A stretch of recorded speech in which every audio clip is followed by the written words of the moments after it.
Милиарди евра кредити за железници и автопатија, без одговор на најважното прашање, дали тие навистина ќе се исплатат. Професорот Дејан Трајковски од Битолскиот универзитет предупредува дека Македонија носи политички одлуки за мегапроекти пред воопшто да утврди дали има економска логика да ги гради. Според него, брзата пруга на коридорот 10 е пример за проект кој може да го зголеми јавниот долг, а при тоа да не донесе доволно приходи за да се отплати. Брзата пруга, според некој идеализирано сценарио, би чинела околу 2 милиарди евра. Кредит од 1,8 милиарди евра би имал, доколку се оди на најдолг период на отплата од 22 години, би имал годишен ануитет од 199 милиони евра. Приходите моментално на МЖ инфраструктура се околу 4 милиони евра. Дури со зголемување на 2,5 милиони тони, тие може да стигнат некаде само до 10 милиони евра.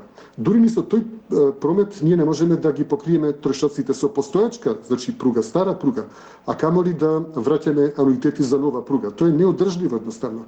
Тој кредит не може никогаш да се врати. Македонија влегува во проект што ќе се финансира речиси целосно со кредити, додека соседните земји своите железнички коридори ги градат со значителна поддршка од европските фондови, предупредува Трајковски. Тоа ќе представува сериозен товар за јавните финансии, особено ако се земе предвид дека Европската унија веќе развива алтернативен железнички коридор преку Грција, Бугарија и Романија, кој целосно ќе се движи низ земји членки на Унијата. Железничкиот сообраќај е практично сведен на ниво на статистичка грешка. 120 пати е помал прометот во железничкиот сообраќај отколку во патниот сообраќај. И сега кога насти се кажува од нашите власти дека кинескиот оператор Коско ќе донесел тука свој промет, дека тој ќе се зголемил петкратно, треба се знае дека петкратно зголемување на ништо е повторно ништо. Во меѓувреме, денеска во Солун министрите од регионот разговараат токму за развојот на коридорот 10.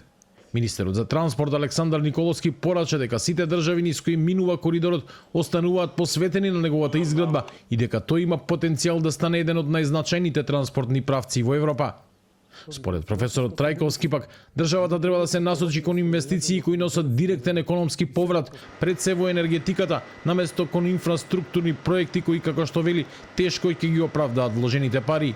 И професорот по економија Ванчо Узунов вчера оцени дека инфраструктурните проекти, како железници и автопати, сами по себе не создаваат профит и не носат директен поврат на инвестицијата, поради што државата паралелно мора да вложува и во сектори што генерираат нова вредност, приходи и прават економски раст.